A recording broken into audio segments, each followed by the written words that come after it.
Did you know that the young actor who played Cal Trask in East of Eden cried real tears during one of the most heartbreaking scenes, and the director refused to comfort him because he wanted to capture pure, unfiltered pain? That's the kind of raw honesty that made this movie unforgettable. East of Eden wasn't just another film from 1955. It was a revolution. It introduced the world to a new kind of acting, a new kind of hero, and a new kind of heartbreak. Behind the beauty you see on screen, there were fights, fears, broken friendships, and moments so real they weren't even scripted. Let's dive in and discover 20 weird and amazing facts about East of Eden. Number 20. A novel too big to film. East of Eden started as a massive book by John Steinbeck, published in 1952. The novel was over 600 pages long, and it covered multiple generations of two families living in California's Salinas Valley. It was epic, sweeping, and deeply emotional. When the studio decided to turn it into a movie, they faced a huge problem. How do you squeeze all that history, all those characters, all that pain and love into 2 hours? The answer was simple but bold. They didn't. Director Elia Kazan and screenwriter Paul Osborne made a daring choice. They threw away most of the book. They focused only on the final section, the story of two brothers fighting for their father's love. They cut out entire families, decades of history, and subplots that Steinbeck had carefully woven together. Some fans of the novel were furious. They felt betrayed. But Kazan didn't care. He wanted intensity, not length. He wanted a story that burned, not one that wandered. And he got what looked like a small slice of the book became the emotional core of the whole story. Number 19. The boy who changed everything. James Dean was not the first choice to play Cal Trask. In fact, he wasn't even on the studio's radar. The executives wanted someone handsome, charming, and easy to control. They wanted a classic Hollywood star. But Elia Kazan didn't want that. He wanted someone real, someone dangerous, someone who could channel anger and confusion without pretending. Kazan had seen Dean in a small television role and was fascinated. Dean was unpredictable. He mumbled. He slouched. He didn't follow the script exactly. He made other actors uncomfortable. And Kazan loved it. When the studio bosses saw Dean's screen test, they weren't sure. He didn't look like a leading man. He didn't smile enough. He seemed too tense, too strange. But Kazan fought for him. He told the studio that this boy would change movies forever. And he was right. Dean brought something no one had seen before. He didn't perform emotion. He lived it. Every frown, every shrug, every desperate glance came from somewhere deep inside. It wasn't acting in the old sense. It was truth. What seemed like a risky choice became the heart of the entire film. Number 18. A director who loved chaos. Elia Kazan was famous for pushing actors to their breaking point. He didn't want polite performances. He wanted explosions. He wanted tears, rage, confusion, anything that felt real. On the set of East of Eden, he used every trick he could think of to get those raw emotions. He would whisper secrets to one actor and tell them not to share it with the others. He would change the script at the last minute so the actors felt off balance, would insult them, ignore them, or suddenly hug them. It sounds cruel, but Kazan believed that comfort killed honesty. If an actor felt safe, they would fall back on technique. If they felt scared or confused, they would react from instinct. James Dean thrived in this environment. He loved the unpredictability. But other actors found it exhausting. Julie Harris, who played Abra, said he never knew which version of Kazan would show up each day. Sometimes he was kind and gentle. Other times he was cold and distant. Adam Trask didn't like Kazan's methods at all. He came from the old school of acting, where you learned your lines, hit your marks, and stayed professional. Kazan's chaos felt disrespectful to him. Tension between the actors wasn't a problem for Kazan. It was fuel. Looked like a happy set was actually a powder keg. Number 16. A father and son who hated each other. The tension between James Dean and Raymond Massey wasn't just acting. Off camera, the two men could barely stand each other. Massey thought Dean was undisciplined, arrogant, and disrespectful. Dean thought Massey was stiff, boring, and fake. Their mutual dislike was so strong that they avoided each other between takes. Elia Kazan knew about the tension, and once again, he used it. In the story, Cal desperately wants his father's approval, but never gets it. Adam is cold, distant, and impossible to please. The real-life anger between Dean and Massey made every scene crackle with electricity. When Cal looks at his father with a mix of hope and hatred, it's not just character work. It's Dean looking at Massey. When Adam turns away in disappointment, it's not just a scripted moment. It's Massey genuinely frustrated with the young actor in front of him. Kazan never tried to fix their relationship. He fed it. He would praise Dean in front of Massey, knowing it would irritate the older actor. He would give Massey notes that made him feel undervalued. It was manipulative, but it worked. The father-son relationship in East of Eden feels so painfully real because it was built on actual resentment. What looked like great acting was actually great casting. Number 15. The town that became a character East of Eden was filmed on location in and around Salinas, California, the same region where John Steinbeck grew up and set his novel. It wasn't just a backdrop. The landscape was a character. The wide fields, the dusty roads, the old wooden houses, they all told a story about isolation, hard work, and dreams that never quite come true. Kazan insisted on shooting in real locations instead of building sets in a studio. He wanted the actors to feel the heat, the wind, the dirt. He wanted the audience to see a world that actually existed, not a Hollywood version of it. The crew spent weeks in Salinas and the nearby town of Mendocino, filming in real homes, real streets, and real farms. Local people were hired as extras. Some of them had known Steinbeck personally. They remembered the families and the struggles he wrote about. For them, watching the movie being made was like seeing their own history come to life. Dean loved being on location. He would wander through the fields alone, talking to farmers, exploring old barns. He said the land helped him understand Cal's loneliness. Raymond Massey, on the other hand, hated it. He missed the controlled environment of a studio.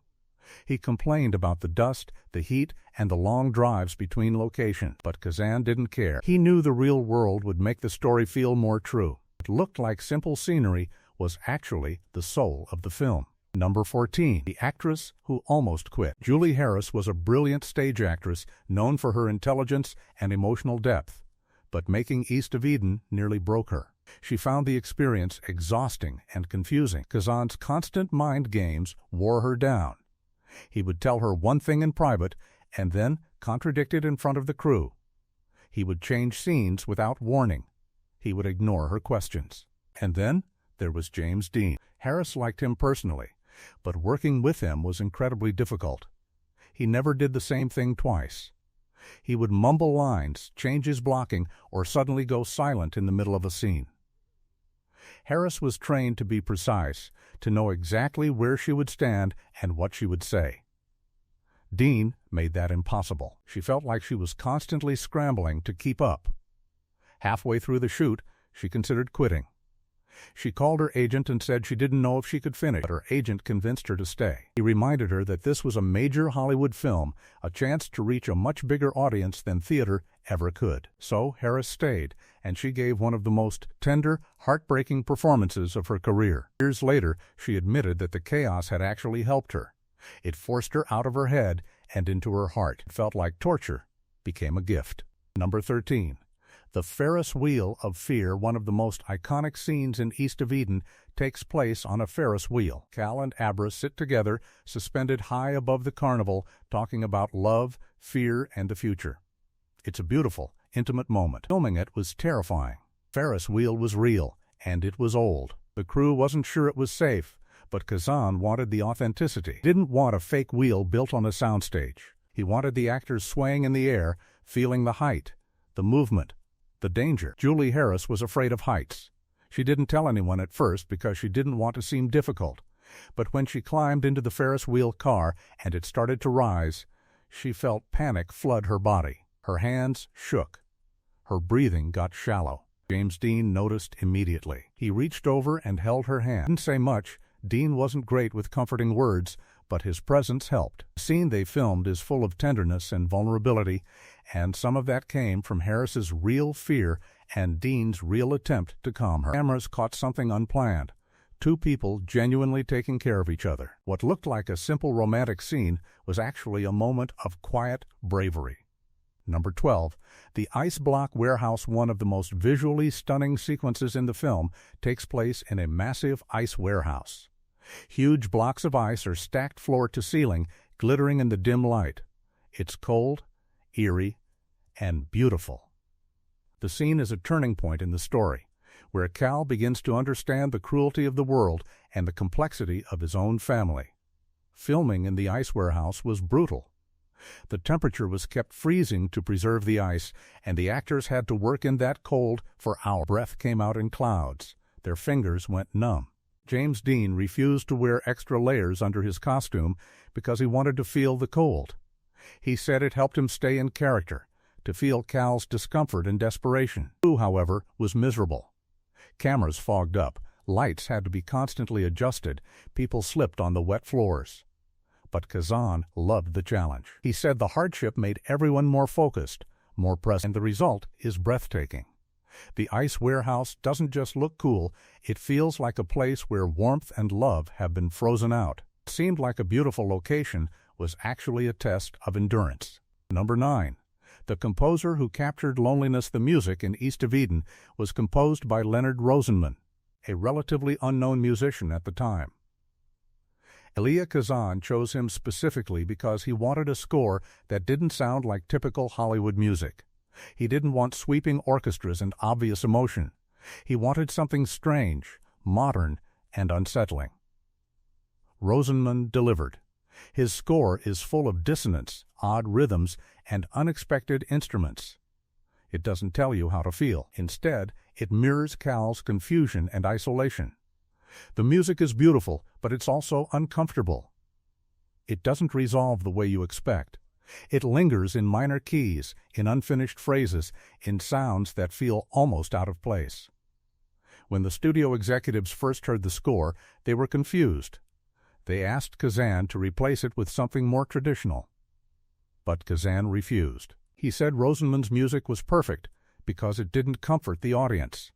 It challenged them. It made them feel what Cal felt, lost, searching, unable to find peace. Today, Rosenman's score is considered one of the most innovative film scores of the 1950s. It influenced countless composers who came after him. But at the time, it was a risk. What sounded wrong to some ears was exactly right for the story. Number 8. The method that shocked Hollywood. James Dean studied at the Actors Studio in New York, where he learned a style of acting called the method. It was based on the teachings of Konstantin Stanislavski and brought to America by teachers like Lee Strasberg and Stella Adler. The method encouraged actors to use their own emotions, their own memories, to create truthful performances. It was the opposite of classical Hollywood acting, which relied on technique, charm, and control. Dean took the method seriously. He didn't just play a character, he became one. He would stay in character between takes. He would use his own pain, his own anger, his own loneliness to fuel his scenes. He didn't care if it made people uncomfortable. On the set of East of Eden, this approach baffled the older actors. Raymond Massey thought it was self-indulgent nonsense. He believed acting was a craft, not therapy. But Kazan encouraged Dean. He knew the method could produce moments of startling honesty. And it did. Dean's performance in East of Eden doesn't look like acting from the 1950s. It looks like acting from today. He stammers, he looks away from the camera, he lets silence do the work. It was revolutionary. What seemed like bad technique was actually a new language. Number 7. The brother who disappeared. In the novel East of Eden, the character of Aaron, Cal's brother, has a much larger role. He's not just a symbol of goodness, he's a fully developed person with his own struggles and contradictions. But in the movie, Aaron is almost a ghost. He appears in scenes, he says his lines, but he never feels as real as Cal. This wasn't an accident. Elia Kazan deliberately kept Aaron in the background. He told Richard Davalos, the actor who played Iran, to be soft, gentle, almost invisible. Kazan wanted the audience to focus entirely on Cal. He wanted us to see the world through Cal's jealous, aching eyes. For Davalos, this was frustrating. He wanted to explore his character, to give Iran depth and complexity. But Kazan kept pulling him back, telling him to do less, to fade, Davalos later said he felt like a prop, a reflection of what Cal wanted rather than a real person. And that was exactly Kazan's intention. In the story, Iran isn't a villain. He's just someone who seems to get everything Cal wants without even trying. By making Iran less vivid, Kazan made Cal's pain more powerful. What looked like weak character development was actually a deliberate storytelling choice. Number 6.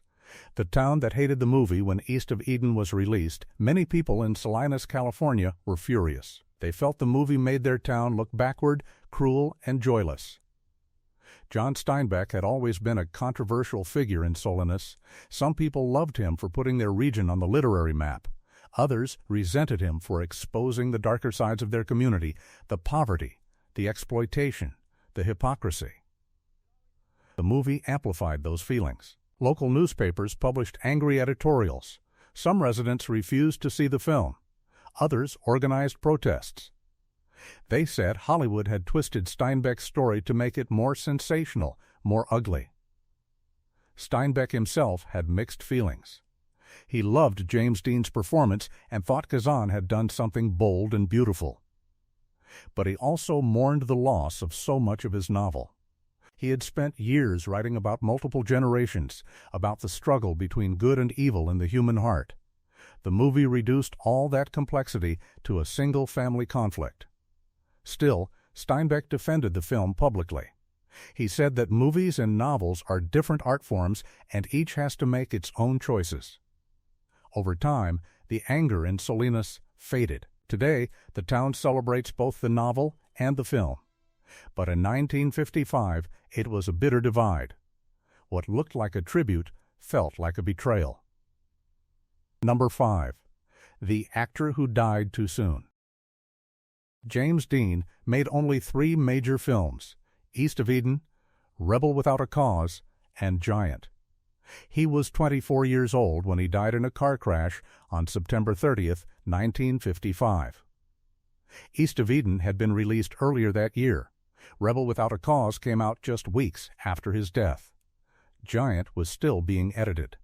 His death was sudden, shocking, and heartbreaking.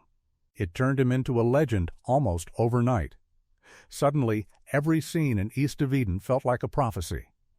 Cal's loneliness, his desperate need for love, his reckless anger, it all seemed to mirror Dean's real life. Fans watched the movie and wept, not just for the character, but for the young actor who would never grow old. Elia Kazan was devastated. He believed Dean could have become one of the greatest actors in history. He had plans to work with him again, to guide him, to help him refine his raw talent. Instead, he was gone. The world only got a glimpse of what he could do. But that glimpse was enough. Even now, almost 70 years later, people watch East of Eden and feel the power of James Dean's presence. What should have been the beginning of a long career became a tragic ending. Number 4. The scene filmed in one take near the end of the movie, there's a scene where Cal begs his father for forgiveness, for recognition, for love. He's on his knees, sobbing, pleading. It's one of the most emotionally devastating moments in the film. Elia Kazan filmed it in one continuous take. No cuts, no safety net. He wanted the scene to build naturally, to reach a breaking point without interruption.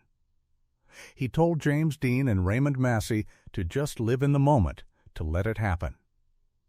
Dean was already emotionally exhausted from weeks of intense filming. He had been using his own pain, his real feelings of abandonment and rejection, to fuel Cal's character. By the time they reached this scene, he was barely holding himself together. When the cameras started rolling, Dean didn't hold back. He cried, he shook, he gasped for air. It wasn't a performance. It was a breakdown. Massey, despite his dislike for Dean's methods, was moved. He later admitted that watching Dean in that moment was almost unbearable. He wanted to stop the scene to comfort the young actor. But Kazan had told him to stay in character, to resist, to remain cold. So Massey did. The result is a scene that feels almost too intimate to watch. You feel like you're intruding on a private moment of suffering. What looked like perfect acting was actually unfiltered pain. Number 3. The director's secret weapon, Elia Kazan, had a secret weapon on the set of East of Eden. He understood loneliness. Kazan himself had a complicated past. He was born in Turkey, immigrated to America as a child, and always felt like an outsider. He knew what it was like to want acceptance, to fight for belonging. He saw that same hunger in James Dean. Dean had grown up feeling unloved and unwanted. His mother died when he was young. His father sent him away to live with relatives. He spent his childhood trying to prove he was worth keeping. Kazan recognized that pain and knew how to use it. He didn't have to teach Dean how to play Cal Trask. He just had to remind him of his own life. Sometimes Kazan would pull Dean aside and talk to him about his childhood, about his mother, about the people who had let him down. It was manipulative, yes, but it was also effective. Dean would walk back onto the set with tears in his eyes, his body tense with emotion, ready to pour everything into the scene. Kazan never apologized for these tactics. He believed that great art required great sacrifice, and he was willing to push his actors to the edge to get it. What looked like brilliant direction was also a form of emotional surgery. Number 2. The ending that divided audiences. The ending of East of Eden is both heartbreaking and hopeful. Cal finally receives a small gesture of acceptance from his dying father. It's not everything he wanted, but it's something. It's enough.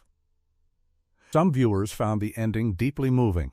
They saw it as a story about forgiveness, about the possibility of redemption even in the darkest moments. But others felt cheated.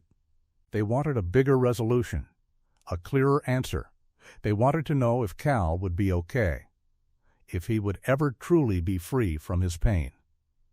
John Steinbeck's novel doesn't offer easy answers, and neither does the film. Elia Kazan believed that life is messy and unresolved, and he wanted the movie to reflect that. He didn't want to tie everything up in a neat bow.